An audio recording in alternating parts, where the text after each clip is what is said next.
Assalamu alaikum, everyone.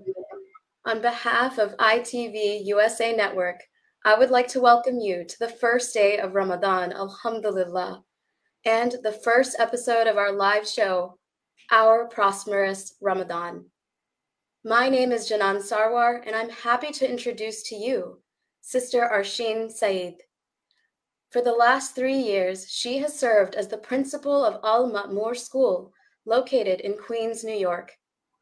She's a true leader in the community, mashallah, and we're so happy to have her here today to tell us about Al Ma'mur School.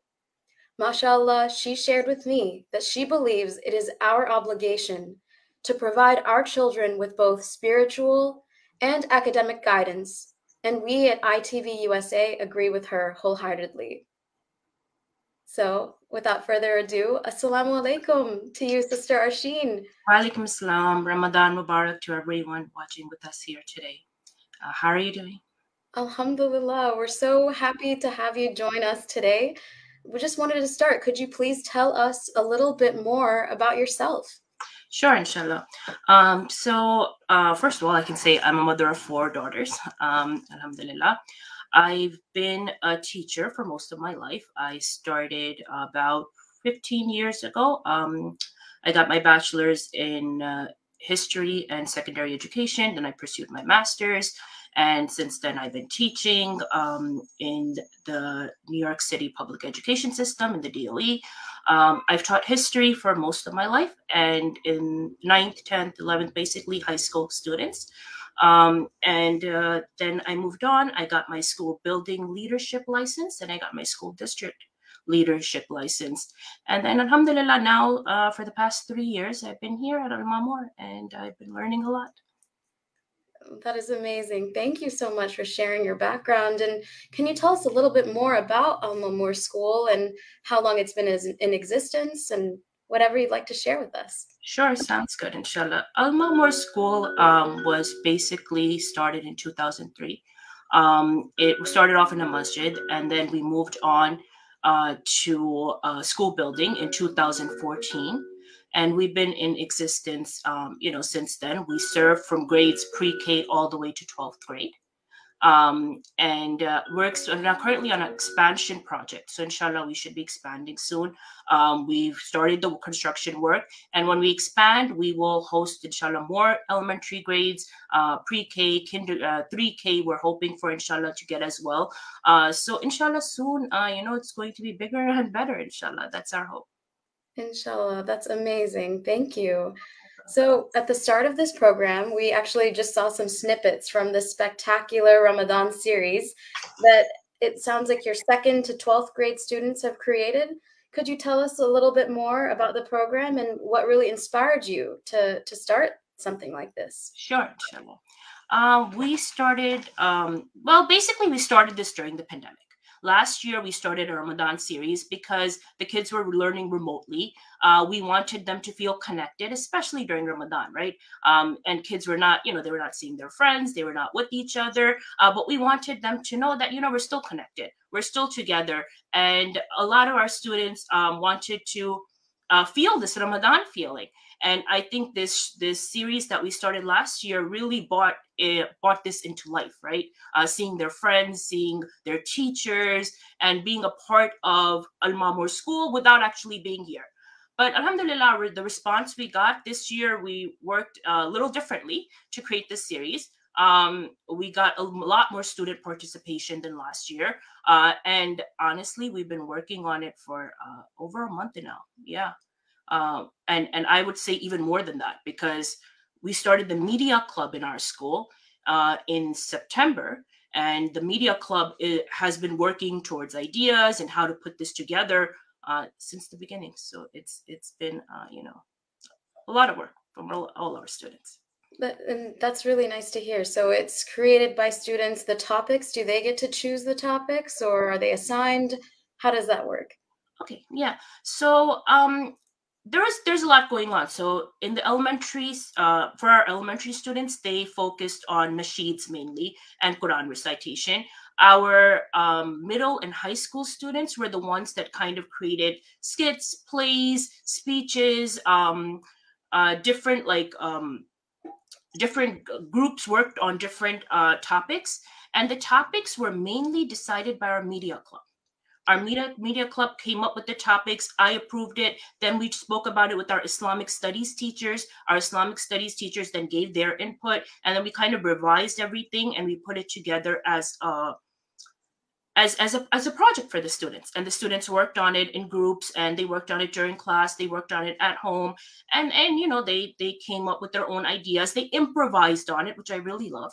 So there was things that we suggested, but they went a little bit ahead and they came up with new ideas. So alhamdulillah, it was very good. It was very interesting. It was a learning experience for all of us. MashaAllah. So speaking of learning experiences, what do you think, as far as for the students, the biggest impact that you witnessed or you think that they learned working on this initiative? Sure. I think the biggest thing they learned is teamwork.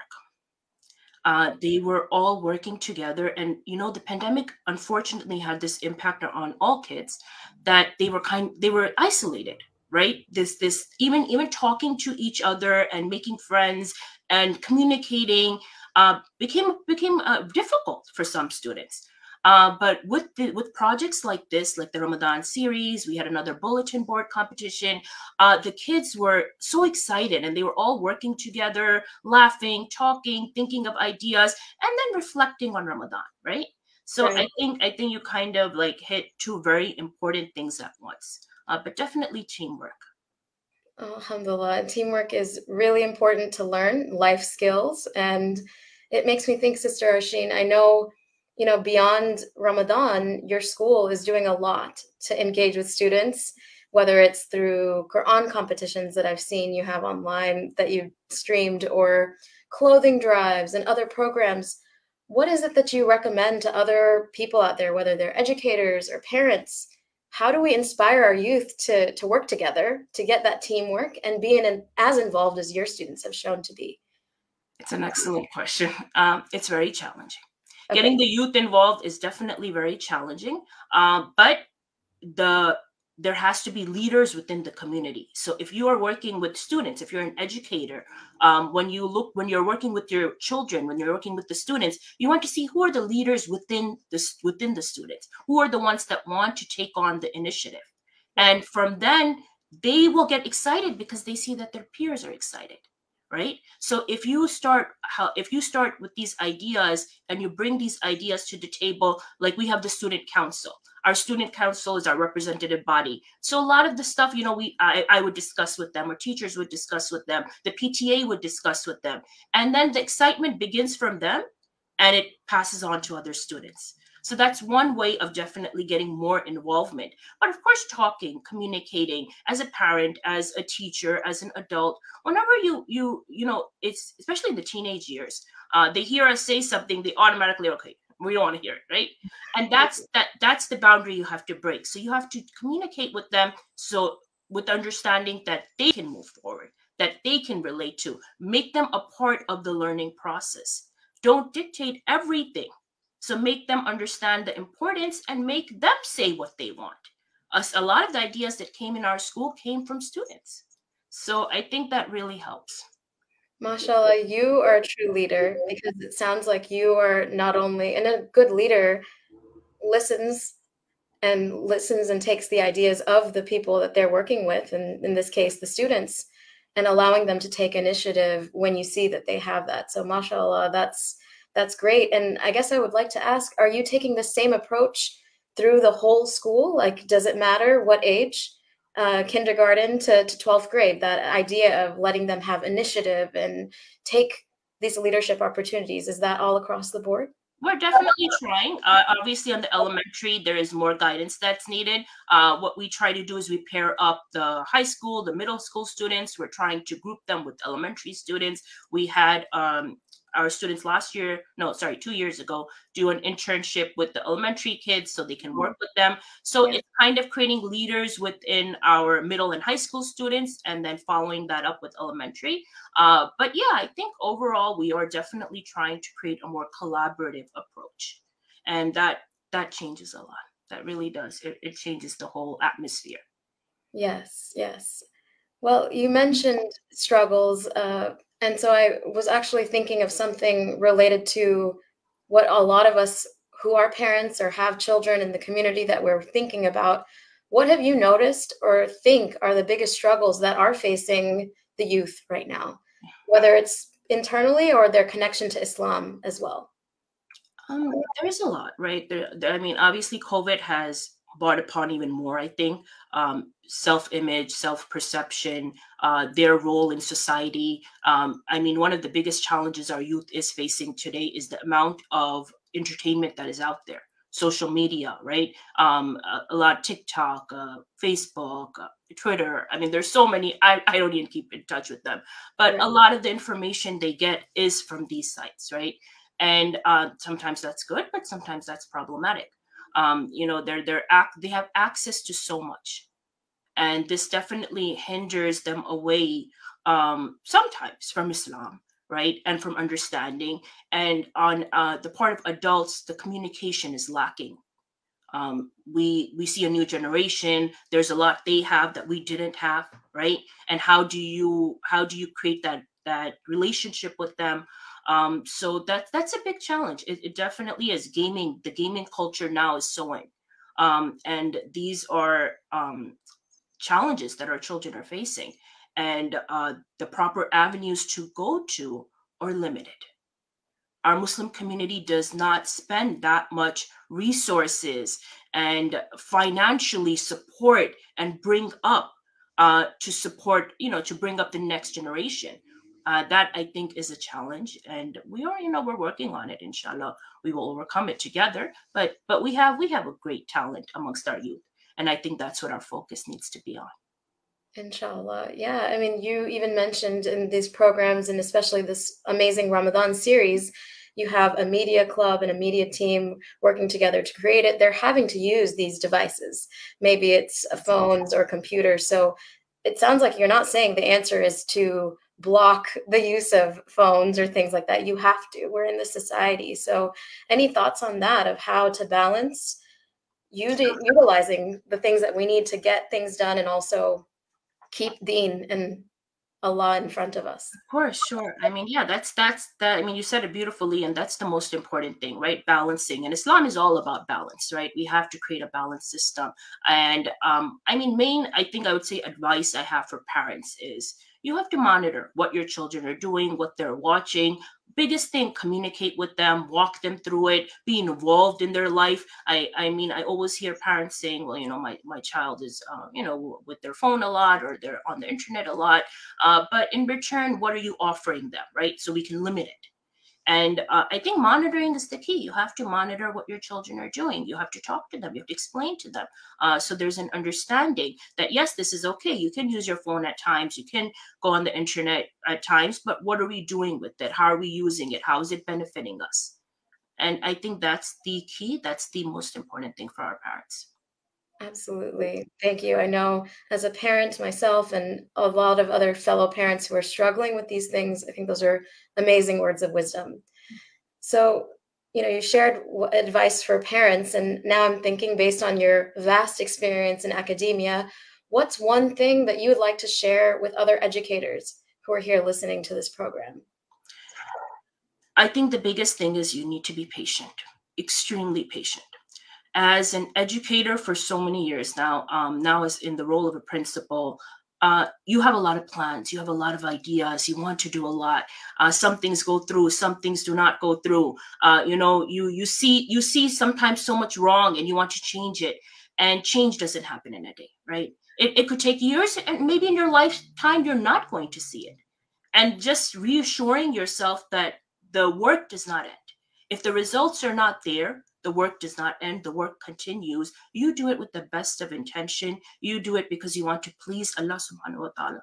You keep that in your mind, you keep that in your heart, that my goal is I want Allah to be happy with me. And inshallah, you will see some results. And in the process, just be patient. You have to be very patient with whoever you're dealing with. I think that's my biggest advice to educators. That try new things, try to bring about positive change, and be patient with the results. I mean, inshallah, the things that you shared, I think if people look at them and take inspiration, it sounds like you've had a lot of experience, but you also have experience through being patient. Is there any particular example of something that it took patience for you, but you did get to see the results? I think recent example is this Ramadan series. It took a lot of patience. We are, our school, alhamdulillah, it's great, it's growing, but it is a very small school currently. Space is a major issue. So many times I was recording in my office, so many times I was recording in the basement, in a small room. And then, kids had to come in for salah, or they had to move out. We had a classroom coming in. We had, the phone ringing, just like you experienced that right now. And, and all these recordings are happening, and you have to. And then, there's a point, it's like, oh, and then parent meetings I need to deal with. So there's so much I have to deal with, but I had to make sure, we had other people on the team as well. But we had to make sure that somehow it's done and we work through the process, right? So this is just a small example, but it's recent in my mind. That's why I'm discussing it. But if you're not patient, then you don't. Then I wouldn't be having this discussion with you here today, right? So it's the patience. If I just said, what, it's just a Ramadan series, do we really need this? And there's picture quality problems, there's volume issue, there's audio issues. So there's so much that goes into it. But alhamdulillah, that's one example, but there's so many. Alhamdulillah, we're really glad you were patient and that you stuck to it, and you were able to, with the help of all the students and everyone involved, create that. And I know we'll be streaming them on ITV USA throughout the month. I'm really looking forward to seeing it and being inspired for my own family. And my last big question for you is a personal one. I just want to share, if you don't mind, what's one personal tradition that you have during Ramadan that you want to share with the audience that you love about Ramadan? Okay. I love everything about Ramadan. Ramadan is beautiful, mashallah. It's really a time, of course it's a time of ibadah, and we all, should focus on that. But it is a time where families get together and, and we build a relationship with the entire community. A tradition, I would say every year we decorate our house. We do like a thorough Ramadan cleaning, I guess we can say. And we get the kids involved, and, we make it very festive because this is our month. This is our holiday. This is something that, whatever we show the importance of, our children will inshallah carry it forward, right? If we sit back and say, it's just Ramadan, then they're going to have that same vibe. So we try to make it very festive for them. Egg rolls, spring rolls, that's a tradition. I make about 400 or 500 of them every Ramadan. And when my family parents are here, I would distribute them to a lot of people, and then I would always obviously make for my own house. I think that's one of the big traditions in our house, and we all take part in it. Like we all work on how to make them, because it's a recipe I learned, and it takes a very long time. It takes me about 4 hours. It's not the regular spring roll. So it's an example of your patience, and I'm sure they're delicious. So thank you for sharing. Thank you for being here and sharing with all of us what you have done and what your school has done. We're really excited to be able to display these during Ramadan. For those of you who are watching, please stay tuned. You'll see we'll have them on ITV USA. And inshallah, this program will have daily programs with different guests to talk about what they're doing during Ramadan and how to have a thriving and prosperous Ramadan. Inshallah, I hope everyone is enjoying this first day. Alhamdulillah, we're all here to celebrate. So happy Ramadan, Ramadan Mubarak for everyone. And I want to thank you. Any last words, sister? No, thank you for having me here. We hope everyone, inshallah, has a very fruitful Ramadan. Jazakallah khair. Assalamu alaikum. Wa alaikum. Assalamu alaikum, everyone.